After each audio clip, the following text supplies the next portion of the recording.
¿Cómo están, queridos amigos? Una semana más ha pasado ya, el tiempo transcurre, nos vamos acercando a la Navidad, por ejemplo.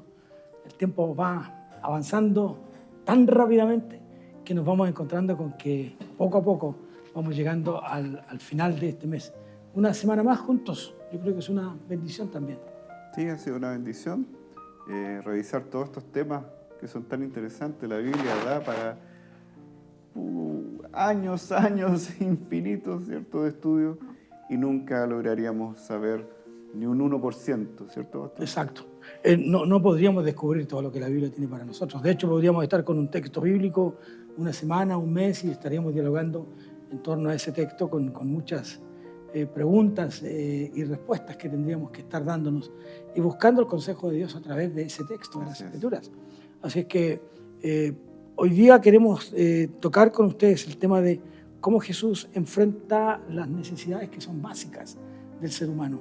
Y las necesidades del ser humano son simplemente aquellas necesidades que afectan su vida, tanto en lo físico, en lo emocional, en lo espiritual y en lo de relaciones.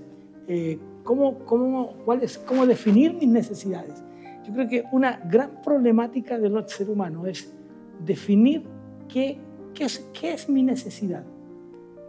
¿Y cuáles son las más importantes? Claro, y luego entonces establecer las prioridades de ella. Entonces, si uno lo asimilara un poco con lo que hicimos la semana pasada, si conectáramos esto, diríamos que tengo la necesidad de tener un trabajo. Porque si no lo tengo, eso afecta a otras áreas de mi vida. Me afecta en lo relacional con mi familia, me afecta en lo relacional con la sociedad, porque tengo compromisos a cosas que consumo, como energía eléctrica, por ejemplo. Es decir, me afecta en lo emocional, porque una persona cuando termina su contrato laboral y no es llamado para renovarlo, sus emociones bajan muchísimo. Y tú que trabajas en el campo de las emociones, una persona, no es lo mismo una persona que tiene un trabajo a aquella que no lo tiene. Claro. O sea, por ejemplo, en psicología, en psiquiatría, hay una pirámide de necesidades que es una teoría bien antigua. Y se habla de que en realidad lo primero son las necesidades físicas básicas, ¿cierto? Agua, por ejemplo. Claro. ¿Sí? Y después van bajando, ¿cierto?, necesidades relacionales, ¿sí? Y después van bajando las necesidades, por ejemplo, psicológicas. Uh-huh. ¿Sí? Y esto en sociedades más modernas, ¿cierto?, que tienen más poder adquisitivo, las necesidades psicológicas son mayores, ¿cierto?, que las necesidades que están en la punta de la pirámide, que ya están cubiertas, ¿ya? Ahora, siempre me ha llamado la atención de esta pirámide que en realidad la necesidad espiritual está por allá abajo. O casi no está. O casi no está. Sin embargo, parece que Jesús da vuelta a esto y pone las necesidades espirituales por sobre todas las otras necesidades. Claro, porque si nosotros suplimos nuestras necesidades espirituales, llámese mi fe en Jesucristo, llámese mi necesidad de adorar con otros, llámese mi necesidad de leer las Escrituras, llámese mi necesidad de adorar con otros. Uh-huh. Cuando yo suplo esas necesidades espirituales, porque, hermanos y amigos, para los evangélicos orar es una necesidad. ¿Ya? Si bien es cierto, la Biblia nos da órdenes, no dejen de orar, no dejen de hacer, oren sin cesar, etc. Pero la oración es una necesidad. El estudiar, el alimentarnos de la palabra de Dios es una necesidad. Cuando nosotros suplimos esa necesidad, aunque las otras sean en ese minuto una carencia, las enfrento y las vivo distintas. Sí. Y de hecho, si uno está lleno de otras cosas, puede dejar de lado las más importantes, que son las espirituales. Claro, fíjate que hay un pasaje bíblico de Malaquías, por ejemplo, cuando dice, aunque no haya ovejas en la majada, ¿ya? Aunque no haya esto, aunque no haya lo otro, con todo, dice, yo me gozaré en el Dios de mi salvación. Entonces, ¿cómo esas necesidades que, como tú bien explicabas por tu profesión, están puestas en una pirámide primero y al final la espiritual, Jesús y la Biblia, Dios, las colocan por encima, ¿no? Dicen, es cierto, puede no haber ovejas en la majada, puede no haber pan en la mesa, pero aún así el gozo del Señor suple esas necesidades, Sí. porque Dios va a proveer para eso. Claro, y lo explicamos en el capítulo anterior cuando decíamos, ¿cierto?, que Jesús decía, a los pobres siempre los tendrá. Claro. Entonces, mucho de la actividades, ¿cierto?, de las organizaciones, incluso eclesiásticas, muchos están fijados en las necesidades sociales, Sí. por sobre las necesidades espirituales, ¿sí? Ujú, ujú. Y nosotros, si bien debemos cumplir las dos labores, la primera, si uno tuviera que ponerla en orden, es la necesidad espiritual. Claro, claro. Ahora, fíjate que cuando Jesús estaba predicando y va hacia el desierto y la gente va tras él, llega un momento en que Jesús dice, esta gente que me ha venido escuchando, lo habla con los discípulos, no es el diálogo Sí. exacto, ¿no? Pero esta gente que ha venido detrás de nosotros, escuchándonos, oyendo la palabra, ¿no es cierto?, diríamos nosotros, en este horario esta gente debería tener hambre. Ujú. O sea, mi necesidad física, uno diría, no la suple la oración. No es que yo deje de sentir hambre porque oro. No, claro. Fíjate que yo creo que es interesante eso, porque algunos creen que nosotros los evangélicos porque oramos no nos sentimos hambre. No es así. Jesús dice, esta gente tiene que tener hambre, esta es una hora de comer. Claro. Por lo tanto, aliméntenlo, ¿no? Si tú miras el texto bíblico en Mateo, te vas a encontrar con aquello, pero Jesús tiene compasión por un pueblo que tiene hambre, ¿no? En el Antiguo Testamento Jesús diría, o Dios diría, he escuchado el gemir de mi pueblo, Sí. ¿no? Por un trabajo forzado, por hambre, por necesidad. Yo he escuchado. Eso mueve el corazón de Dios. Sí, claro. Jesús actuó como pastor, ¿cierto? Él es el buen pastor. Y el Claro. pastor da alimento, y da alimento de todo tipo. Sí, Da claro. alimento espiritual con la palabra, pero también él se fijó que las personas necesitaban cosas físicas, ¿sí? Y él se preocupó de esas necesidades, ¿sí? Y que son personas que teniendo esa necesidad no podrían... Eso entorpece el total disfrute, diría yo, de la presencia del Señor. El tener hambre, por ejemplo. Me priva de esa posibilidad de disfrutar plenamente. Entonces Jesús dice, denle de comer. Seguiremos alimentándolo espiritualmente, que es su primera necesidad, pero aliméntenlo, ellos tienen hambre, es movido a misericordia. Cuando uno lee el texto, Jesús dice que Jesús recorría la ciudad, Marcos, cuando uno lee el texto de Marcos dice, Jesús recorría la ciudad y tuvo compasión de la gente. ¿Pero por qué? Porque estaban desamparadas. Es decir, la gente iba de un lugar a otro con distintas necesidades, ¿no? Distintos tipos. Yo creo que si nosotros hiciéramos el ejercicio de, por ejemplo, sentarnos en el Paseo Ahumada, aquí en Santiago, donde transitan 300, 400 mil personas por día, tal vez más, ¿no? Podríamos ver el rostro de cada persona y nos vamos a dar cuenta que en cada rostro hay alguna necesidad. Hay una expresión de necesidad. Entonces, Jesús se encarga de sustentar y de suplir esa necesidad. Jesús no te dejará morirte de hambre, de inanición. Claro, de hecho es tan importante eso y Él está tan consciente de que la necesidad, por ejemplo, de alimentación es tan relevante que Él hace la metáfora, ¿cierto? Y dice, yo soy el pan de vida. Sí. ¿Sí?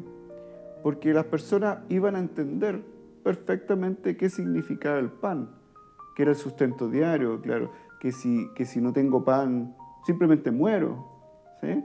Entonces Jesús está tan consciente de esta necesidad de este pueblo que Él hace la metáfora, ¿cierto?, del pan. Sí, del agua. Y de tener sed, claro. Exacto. Sí, exactamente. Es como Jesús usa elementos que la gente asocia como una necesidad, para demostrarles la cercanía del reino de Dios. En el reino de Dios, ustedes no van a tener necesidades que hoy día tienen y que son básicas, como el alimento, como el agua, como el vestido. Hoy, tal vez 500, 600, 700 años antes, muchos más años, ¿no es cierto?, no había necesidad de ropa. Hoy día no nos imaginamos en la calle sin ropa. Necesitamos el vestido, ¿no? Y se constituye, por lo tanto, en una necesidad elemental en la vida del ser humano. Ahora, Jesús, pero Dios también, Dios Padre, digamos, desde un comienzo está preocupado por las necesidades del hombre. Incluso recuerdo cuando Eva, ¿cierto?, y Adán pecaron, Sí. Un tiempo muy corto después de pecar, Dios hace delantales para cubrirlos. ¿Sí? Es así la provisión del Señor que nosotros, sin merecerlo, ¿cierto?, la obtenemos. ¿Sí? Y esas necesidades van a ser totalmente cubiertas cuando nosotros estemos en el cielo. Sí, y cuando en el texto de Marcos que yo citaba, cuando Jesús dice que tiene compasión de los animales, de las personas, dice que recorría Jesús las ciudades sanando. Es decir, había una necesidad elemental de sanidad física también. Recordemos que habían enfermedades, yo no sé si por ignorancia o por qué, pero habían enfermedades donde la gente no solo sufría la enfermedad, sino el oprobio de ser desechados por la sociedad. Por ejemplo, la lepra. El leproso no solo sufría el karma, el dolor, la aflicción, el trauma de la lepra, sino que además sus compatriotas, sus amigos, no querían vivir con ellos. Claro, por ley estaba confinado, ¿cierto?, a los bordes de la ciudad. A sacarlo fuera de la ciudad. Pero especialmente a la soledad. Claro.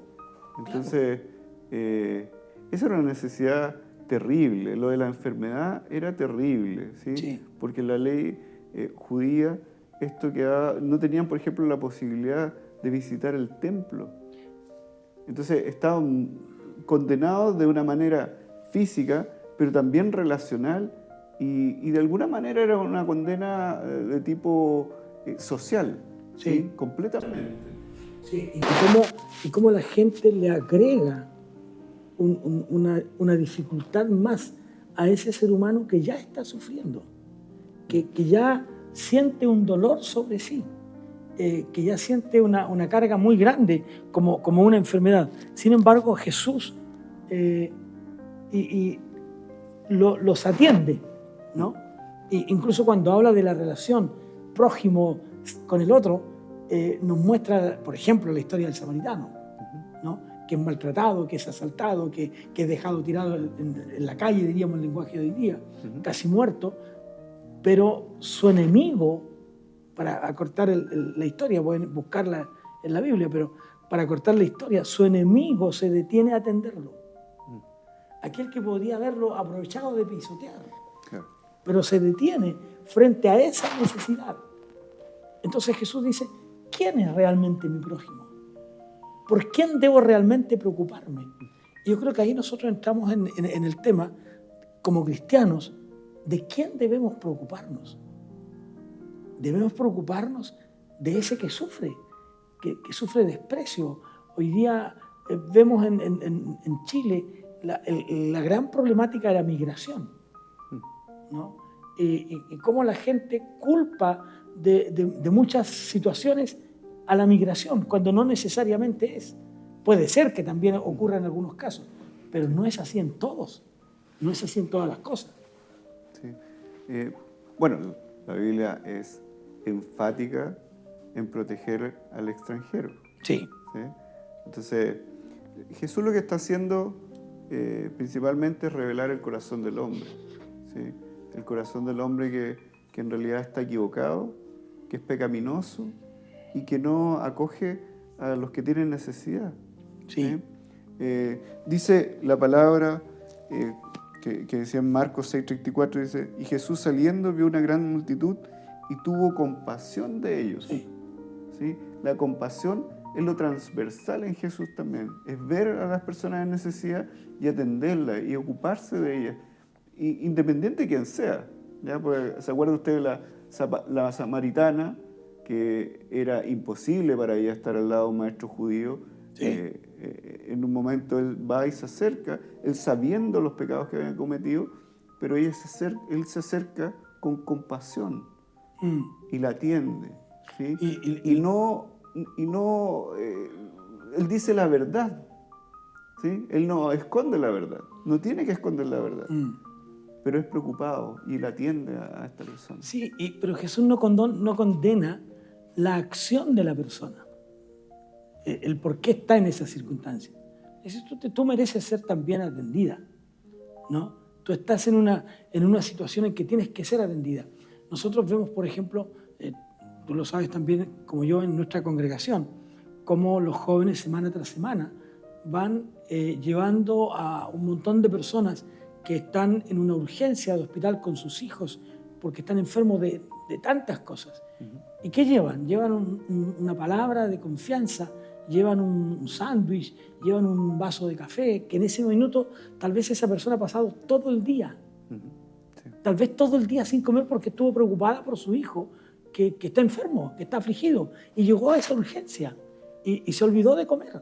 Claro. Y a lo mejor ese café, ese pan, lo que está haciendo es hablarle del amor de Dios, de que hay alguien que se preocupó de ellos, que hay alguien que pensó en que ellos tenían una necesidad también, que no era solo de salud, sino que también tenían otra necesidad física. Claro. Pero además de eso, conlleva el compromiso, y lo hacemos, ¿no? Conlleva el compromiso, nosotros vamos a orar por usted. O sea, hay también una tarea espiritual y que la iglesia lo hace, ¿no es cierto? Los hermanos, especialmente la pastora Claudia, que está ahí encargada de aquello, colocan en el WhatsApp de peticiones de nuestra congregación el listado, oremos por este niño y por este niño y por este otro, y hay una larga lista de ellos. Entonces, se suple una necesidad integral, se ayuda a esa criatura que va a ser atendida por un doctor por una necesidad física, se ayuda a esa madre que sufre producto de la enfermedad de su hijo, ¿no es cierto?, en decirle estamos contigo, en darle un pedazo de pan con mucho cariño, con mucho amor, que se preparó con amor, con cariño, pero además de eso se le dice, también vamos a suplir tu necesidad espiritual, claro, vamos a orar por ti. Y la compañía que se le da, claro. A veces pequeñas, hay que pensar que a veces pequeñas acciones, con pequeñas acciones podemos mostrar el amor del Señor. Yo quería leer Mateo 9:35, que dice, y recorrió Jesús todas las ciudades y aldeas, fíjense, enseñando en la sinagoga de ellos, predicando el evangelio del reino, y agrega, y sanando toda enfermedad y toda dolencia. Él está ocupado en las necesidades completas de la persona, un ser completo, sí, no solo las necesidades espirituales. Ahora, puede ser también que dentro de esa voluntad de Dios esté el hecho, porque tenemos que tener cuidado en eso también, que no toda sanidad o no toda enfermedad será sanada. ¿No? Sí. Pero aún así, tenemos que de todas formas certificar aquello, que aunque no toda enfermedad será curada, en toda enfermedad estará la compañía preciosa, maravillosa, justa de Dios con ese enfermo. Siempre. De diferentes maneras. Puede ser que Dios en su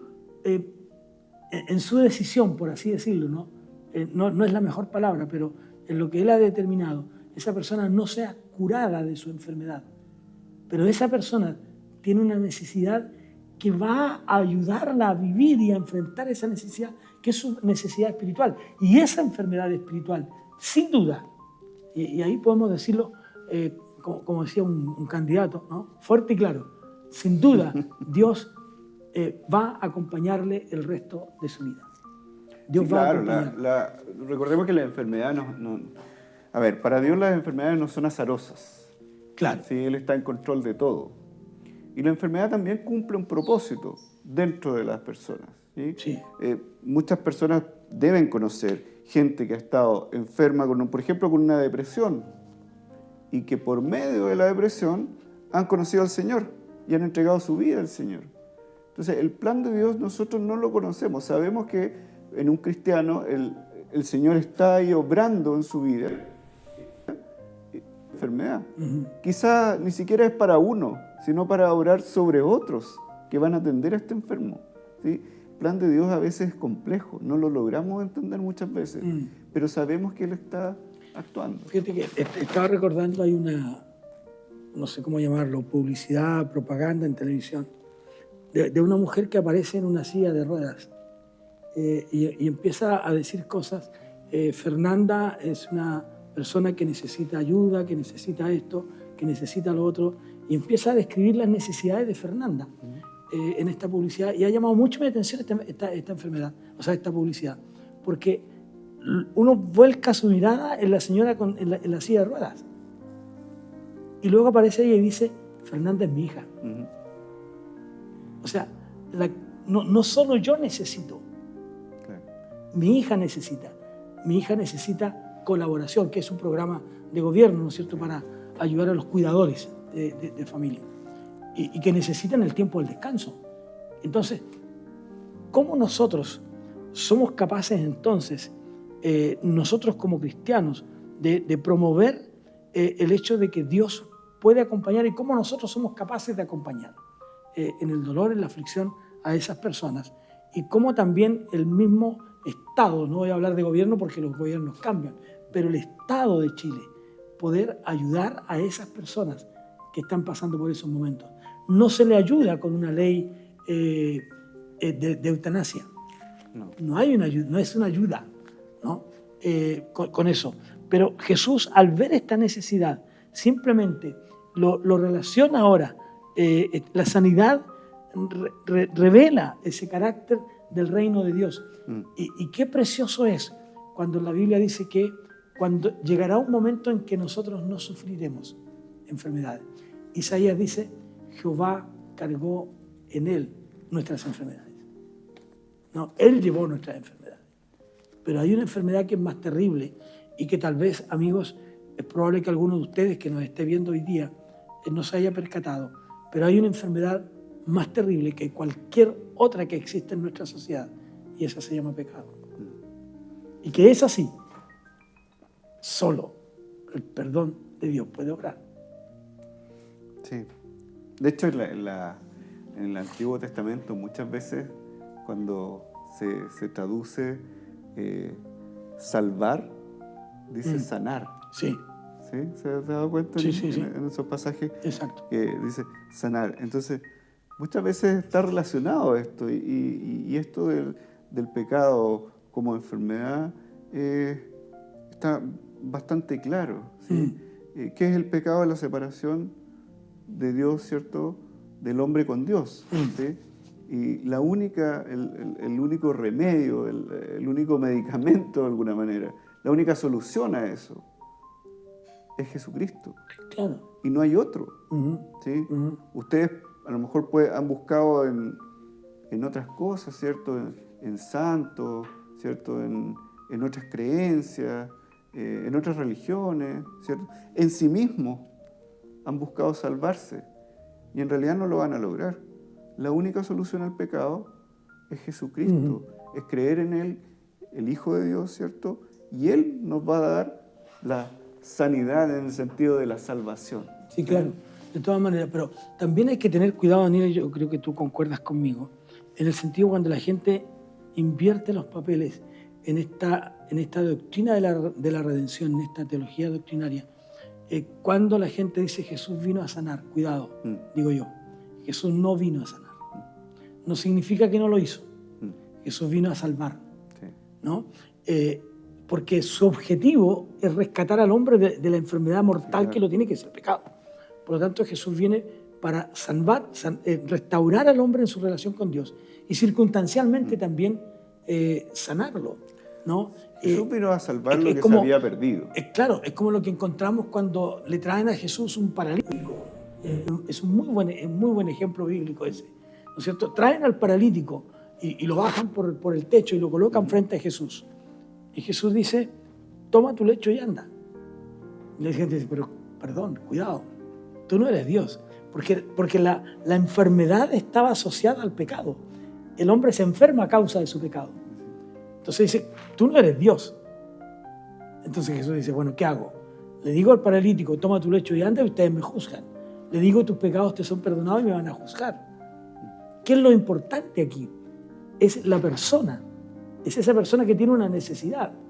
Por lo tanto, cuando Jesús dice al paralítico, tus pecados te son perdonados, está restaurando su visión. Y ocurre también el milagro de la sanidad en ese caso, como en muchos otros.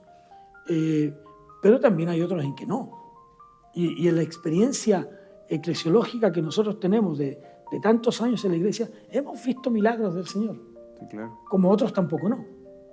Pero nunca hemos dejado de ver que aquel que viene a Jesús buscándolo para ser salvo, haya salido derrotado. Porque se encuentra con Jesús. Porque aquello Jesús lo restaura y lo sana. Claro. Es complejo también porque a veces nosotros y toda la iglesia está orando por algo. Sí. Y el Señor quiere otra cosa. Tiene otro propósito. Tiene otro plan. Tiene otro plan. ¿Sí? Pero también dentro de esto hay otra necesidad, y ya nos queda muy poco tiempo, pero creo que alcanzamos a mirar, es la necesidad de perdón. ¿Cuánta necesidad tenemos nosotros los seres humanos de perdonarnos? Hay una expresión político hasta partidista, tal vez, ¿no es cierto? Hoy día en nuestra sociedad, que dicen ni perdón ni olvido, ¿no? Pero la Biblia habla del perdón. Qué sanador es el perdón, Daniel.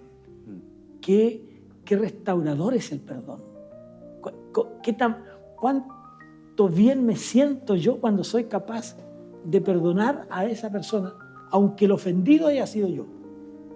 Aún así, qué tranquilidad, qué sanidad del alma trae poder perdonar a otro y poder pedir perdón. Sí, claro, o sea, yo lo pensaría al revés. Qué peso en los hombros sí. Es no perdonar. También. Qué dificultad en la vida es no perdonar. Porque sí. es como un muerto que se va arrastrando toda la vida, ¿sí? Sin poder sanar eso, sin poder curarlo. Va cargando aquello, va con aquella carga sobre sus hombros. Pero antes de sanar el alma, como decíamos recién, o sea, de sanar lo físico, Jesús restaura esa relación espiritual. Si yo soy capaz de perdonar a mi hermano, a mi prójimo, podré también avanzar con mi propia carga. ¿Cuál es mi propia carga? A lo mejor una enfermedad. Pero ya no voy arrastrando, como tú dices, esa carga pesada sobre mí, ¿no es cierto? Con tan solo, a veces nosotros encontramos, y tú lo habrás visto en tu experiencia laboral también como médico psiquiatra, ¿cuántos hermanos, padres, hijos nos han perdonado por años? Y no pueden. ¿Cuántos no avanzan? Y tal vez tú como médico en esa área, este es un camino que tú tienes que transitarlo. Pero en lo espiritual se nos hace más fácil ese camino. Y se nos hace más fácil porque Jesús está con nosotros. Y nos ayuda a transitar por el camino del perdón. Sí, yo creo que ahí hay dos cosas que son muy relevantes. Una, yo diría, tenemos ventaja los cristianos. Sí, claro. ¿Cierto? Nosotros tenemos el Espíritu Santo. Sí. Que obra, que nos dice, que nos guía. Entonces podemos perdonar de alguna manera con más facilidad, ¿no? Se podría decir así. Pero por otro lado tenemos la obligación de perdonar. Es un mandato. Y eso está muy bien explicado, ¿cierto? En la historia de esto de la deuda, del deudor, ¿cierto? El que debía muchísimo y fue perdonado, y el que debía poco no perdonó y lo condena. ¿Sí? ¿Por qué? Porque se revela aquí que nosotros fuimos ese deudor perdonado por muchísimo. Jesús nos perdonó de todo nuestro pecado, de todo, al morir en esa cruz. Sin duda. Y por lo tanto, nosotros no tenemos ni un derecho, ni uno, a no perdonar.